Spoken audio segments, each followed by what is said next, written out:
Tapi saya akui, orang politik mai jumpa. Offer.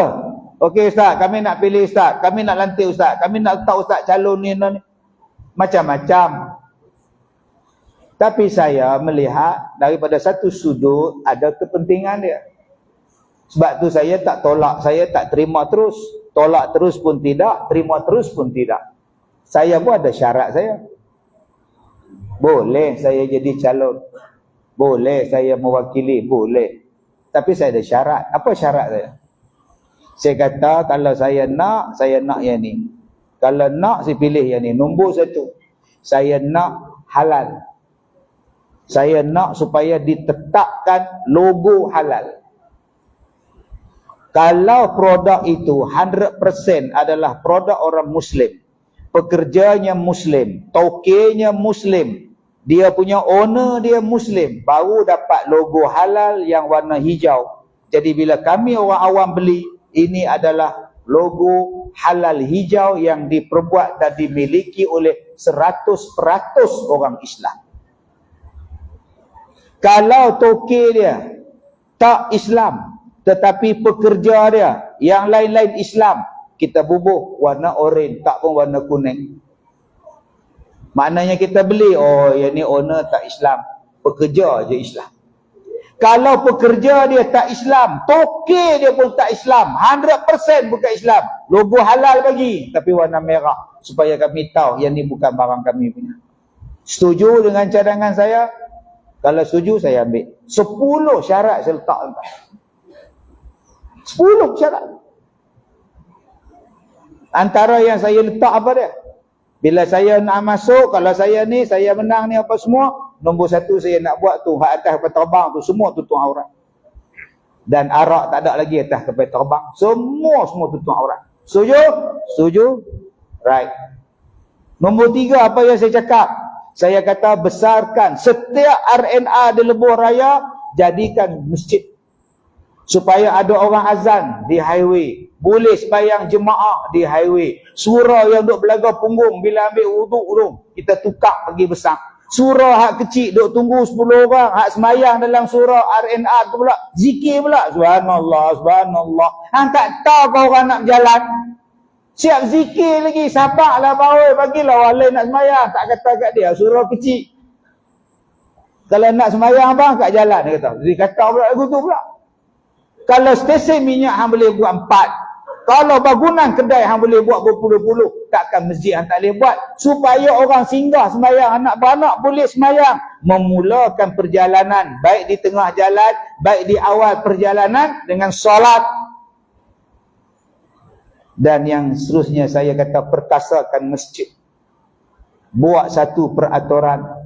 Siapa-siapa yang nak buat korban, siapa-siapa yang nak buat lembu, siapa-siapa nak sembelih kambing, ambil daripada koperasi masjid. Keuntungan balik pada masjid.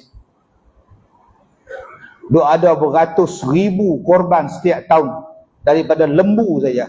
Darab dengan RM5,000 seekor, berapa bilion orang Islam punya duit. Sekarang duit orang Islam tu pergi mana?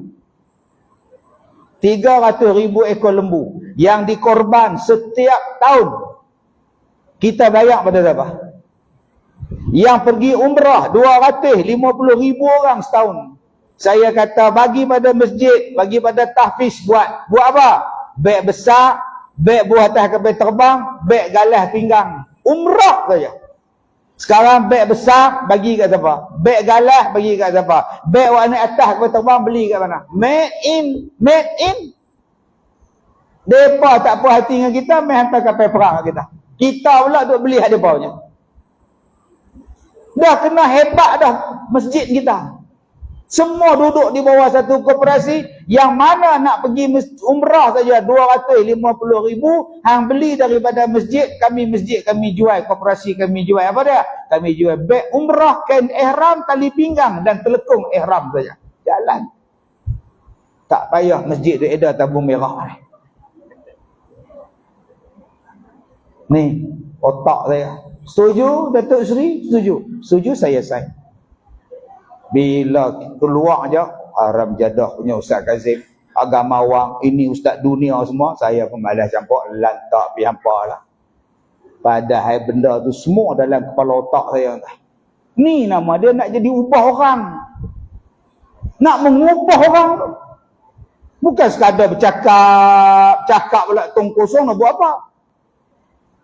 Kita hari ni tidak mau menjadi ejen dan tak nak membantu orang untuk berubah.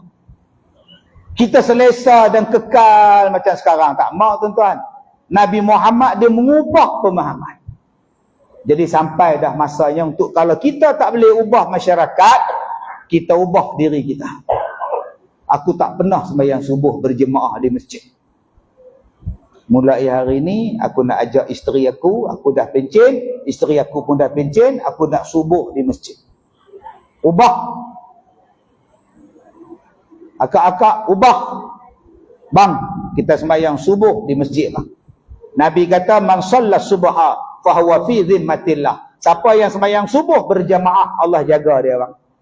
Mudah-mudahan Allah jaga kita. Ubah. Bila kita tengok anak kita tengok kita berubah, mereka pun akan berubah. Baik. Yang mana belum ada tempat semayang di rumah, bilik khas untuk semayang di rumah, sediakan satu tempat. Seolah-olah anak bila masuk tempat tu macam rasa masjid. Ada kapet masjid. Jangan tuan-tuan pergi gunting kapet pula. Pergi potong pula. Buat apa tu haji? Buat balik rumah. Nak beli kat masjid di rumah. Tu mencuri haji di rumah dia pak. Pergi beli kapet satu, letak satu bilik, jadikan dia sebagai bilik solat. Saya lagi sekali cakap, saya bukan riak, saya na'udzubillah. Tak, saya bagi contoh. Di rumah saya cuma tak ada benda tu. Ni hak ni tak ada. Yang ada hak ni. Tapi menyala ni masjid tuan-tuan tak menyala. Yang ni ada rumah saya. Bila masuk waktu dia bang, 10 minit sebelum bang dia baca Quran. Cucu saya 4 tahun, dia pun boleh ingat dah. Bila bang dia bang sekali. Labat dia mula buat sekali. Pasal apa? Tiap-tiap hari dia dengar bang di sini. Tiap-tiap hari dia dengar Waqiah, tiap-tiap hari dia dengar Al-Mulk. Saya letak binatang ni depan bilik anak-anak saya. Rasidah, Sabariyah, Jalandah, letak semua. Ni rumah. Untuk apa? Ejen perubahan. Nanti bila hang nikah, hang beli satu, hang buat di rumah hang tempat sembahyang. Masuk dalam rumah je nampak masjid. Sekarang yang masuk dalam rumah je nampak televisyen. Buka je pintu, televisyen tu. Set karaoke pun ada, set karaoke ada, set wifi pun ada, tali besen pun ada. Marah kalau remote tak ada. Mama, remote TV mana? Adalah dekat situ abang oi. Tak ada. Kalau ada aku tak tanya. Bergaduh pasal remote. Ada tak bergaduh pasal sejadah? Ada tak bergaduh pasal kiblat belah mana? Berapa banyak hak sembahyang di rumah dia, kiblat ni main agak. Dia masjid kita, masjid tu sama jalan kita, dia corner. Kita melengkok sikit. Siap tunjuk badan tu, melengkok sikit tu. Ingat kiblat melengkok lagu tu. Berapa ramai yang bersungguh-sungguh tuan-tuan buat kiraan. Betul-betul aku nak tengok kiblat aku betul. Jakim do umum, Jabatan Agama umum, pejabat mufti Kedah umum, tarikh sekian-sekian, matahari akan tegak di atas Kaabah. Sila cek kiblat masing-masing. Berapa ramai cek? Yang dia cek, itu telah pun dimasukkan ke dalam akaun anda. Anda boleh semak akaun anda. Tu dia beratok pergi cek tengok. Hak kiblat yang nak menentukan sah tak sah sembahyang. Tak tahu.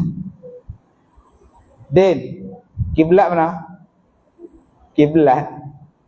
Takkan hang tak tahu kiblat mana? Tahu. Hari tu mak aku main dia sembahyang belah sana. Tu aku belah sini. Oh sudah tuan-tuan. Sampai kiblat pun tak tahu haram tak? Baik, jadi tuan-tuan, nombor 1, nombor 2, nombor 3, ejen perubahan Rasulullah. Yang ketiganya ialah menyatukan Dan yang terakhirnya tuan-tuan, Nabi Muhammad meletakkan asas-asas bagaimana Nabi mengubah di dalam bentuk geopolitik pada masa itu. Dia membentuk sebuah negara, membentuk sebuah hubungan yang hebat, membentuk perjanjian dengan orang Yahudi, membentuk perjanjian dengan orang bukan Islam, macam mana supaya boleh hidup dalam negara Islam. Dibuatkannya undang-undang, dibuatkannya peraturan, akhirnya menjadi sebuah negara yang hebat, nama dia Madinah.